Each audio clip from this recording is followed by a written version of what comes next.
வணக்கம். இன்னைக்கு நம்ம பார்க்க போகிற ரெசிபி நல்ல கலக்கலான ரொமாலி ரொட்டி செய்ய போகிறோம். இந்த ரொமாலி ரொட்டி செய்ய தேவையான பொருட்கள் நான் இன்னைக்கு 1 கப் போல் மைதா எடுத்திருக்கேன், 1/2 கப் போல் கோதுமை மாவு எடுத்திருக்கேன், உப்பு தேவைக்கேற்ப, எண்ணெய் 2 டீஸ்பூன் அளவு நம்ம ஆட் பண்ணிக்கலாம், தண்ணீர் தேவைக்கேற்ப. ஸோ இந்த இன்க்ரீடியன்ஸை வச்சுட்டு எப்படி நம்ம ரொமாலி ரொட்டி செய்கிறதுன்னு பார்க்கலாம் வாங்க. ஒரு பவுல் எடுத்திருக்கேன். இதில் நம்ம எடுத்து வச்ச 1 கப் போல் மைதாவை நம்ம ஆட் பண்ணிடலாம். 1 கப் மைதாங்கிறது இந்த கப்பில் எனக்கு 150 கிராம் போல் வந்தது. ஸோ நான் ஆட் பண்ணிவிட்டு இப்போ நம்ம எடுத்து வச்சுருக்கிற 1/2 கப் கோதுமை ஆட் பண்ணிக்கலாம். ஒரு 75 கிராம் போல் கோதுமை மாவு ஆட் பண்ணிக்கிறேன். ஸோ இது கூடவே பார்த்திங்கன்னா இந்த மாவுக்கு தேவையான அளவு நம்ம உப்பு ஆட் பண்ணிக்கலாம். ஸோ சால்ட் ஆட் பண்ணிட்டேன். உப்பு சேர்த்துட்டு நம்ம நல்லா கலந்து விட்டுடலாம் மாவை. கோதுமை மாவு, மைதா மாவு, உப்பு இது மூணுமே ஒன்றோடு ஒன்று நல்லா நம்மளுக்கு ஒன்று சேர்ந்து வரணும். ஸோ இப்போ நம்ம 2 டீஸ்பூன் ஆயில் ஒரே ஒரு டீஸ்பூன் போல் நம்ம எண்ணெய் சேர்த்துக்கலாம். 1 டீஸ்பூன் போல் எண்ணெய் சேர்த்துட்டு நல்லா கலந்து விட்டுடலாம். ரிமைனிங் 1 டீஸ்பூன் லாஸ்ட்டாக நம்ம டோ ரெடி பண்ணதுக்கப்புறமா சேர்த்துக்கலாம். கலந்து விட்டாச்சு. இப்போ நம்ம கொஞ்சம் கொஞ்சமாக தண்ணி தெளித்து டைட்டான டோ ஃபார்ம் பண்ணணும். ரொம்ப சாஃப்டான பிணைக்கூடாது ரோட்டிக்கு ரொமாலி ரொட்டிக்கு. ஸோ கொஞ்சம் நம்ம டைட்டாக மாவு பிணைஞ்சிக்கலாம். ஸோ கொஞ்சம் கொஞ்சமாக தண்ணி விட்டு நம்ம டைட்டாக மாவு பிணைஞ்சு எடுத்துடலாம். ஒரு 10 நிமிஷம் போல் கை விடாமல் கொஞ்சம் கொஞ்சமாக தண்ணி தெளித்து டைட்டாக பிணைஞ்சு எடுக்கணும். அப்போ தான் ரோட்டி நம்மளுக்கு நல்லா சாஃப்டாக கிடைக்கும்.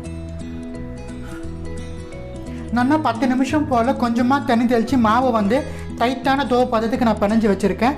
4 மணி நேரம் போல் நம்மளுக்கு நல்லா ஊறணும். அப்போ தான் ரொமாலி ரொட்டி நம்மளுக்கு நல்லா சாஃப்டாக கிடைக்கும்.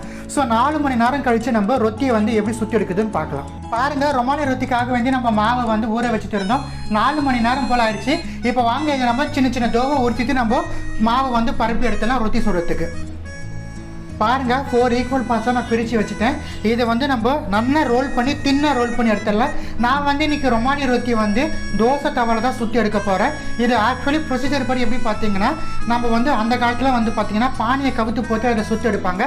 இப்போலாம் அதுக்குன்னு ஒரு பெரிய மெட்டீரியல் இருக்குது, அதை கவுத்து போட்டு அதை சுற்றி எடுப்பாங்க. பட் நான் இன்றைக்கி ரொம்ப ஈஸியாக தோசை தவாவில் எப்படி ரொட்டி செஞ்சு எடுக்கிறதுன்னு பார்க்கலாம். ரொமாலி ரொட்டி. ஸோ ஒரு சின்ன போர்ஷன் எடுத்திருக்கேன். இது நம்ம நல்லா ரோல் பண்ணிக்கலாம்.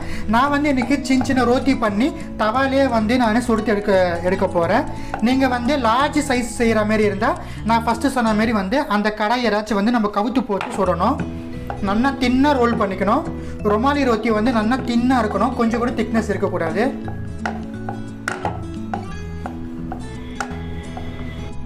ஸோ பாருங்கள், நல்லா ஃபைனாக தின்னாக ரோல் பண்ணியிருக்கேன். டிரான்ஸ்பரண்ட்டாக இருக்குது பாருங்கள். இவ்வளோ தின்னாக நம்ம ரோல் பண்ணி எடுக்கணும். ஸோ பாருங்கள், கொஞ்சம் கூட நம்மளுக்கு ஒரு சைஸ் கூட இல்லாத அளவுக்கு நான் ரோல் பண்ணி எடுத்துட்டேன். இதை நம்ம தவாவில் போடலாம். ரொம்ப ரொம்ப லோ ஃப்ளேமில் வச்சுருக்கேன். நம்ம எண்ணெய் எதுவுமே சேர்க்கக்கூடாது. ஸோ லைட்டான சூடு இருக்குது. இந்த ஸ்டேஜில் நம்ம ரெடி பண்ண ரோட்டியை நம்ம ஆட் பண்ணலாம். ஆயில் கொஞ்சம் கூட சேர்க்கவே கூடாது ரோட்டி நம்ம ஃப்ரை பண்ணி எடுக்கும்போது. ஸோ கம்ப்ளீட்டாக மிதமான தீயிலே இருக்கணும். ஸோ கொஞ்சம் நேரம் போல் வேகத்தை நம்மளுக்கு மிதமான தீயில் 1 சைடு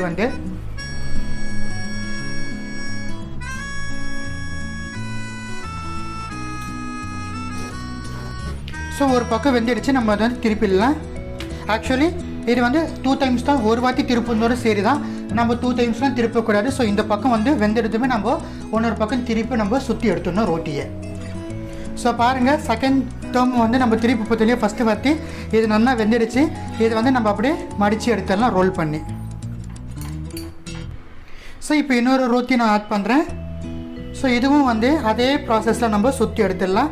இதே போல் நம்ம ரிமைனிங் இருக்கிற தோசையை நம்ம தின்னான ரோட்டி போல் ரோல் பண்ணி நம்ம சுற்றி எடுத்துடலாம். பாருங்கள், கலக்கலான ரொமாலி ரொட்டி ஈஸியாக எப்படி செய்யுதுன்னு உங்களுக்காக செஞ்சு காமிச்சிருக்கேன். கட்டாயமாக இந்த ரெசிபி உங்கள் வீட்டில் ட்ரை பண்ணி பார்த்து எப்படி இருந்துச்சுன்னு எனக்கு கமெண்ட் செக்ஷனில் தெரிவிச்சிடுங்க. இது போல் வேறு ஏதாச்சும் ரெசிபிஸ் வேணாலும் கமெண்ட்ஸில் கேளுங்க. நான் உங்களுக்காக கட்டாயமாக போஸ்ட் பண்ணுறேன். நன்றி, வணக்கம்.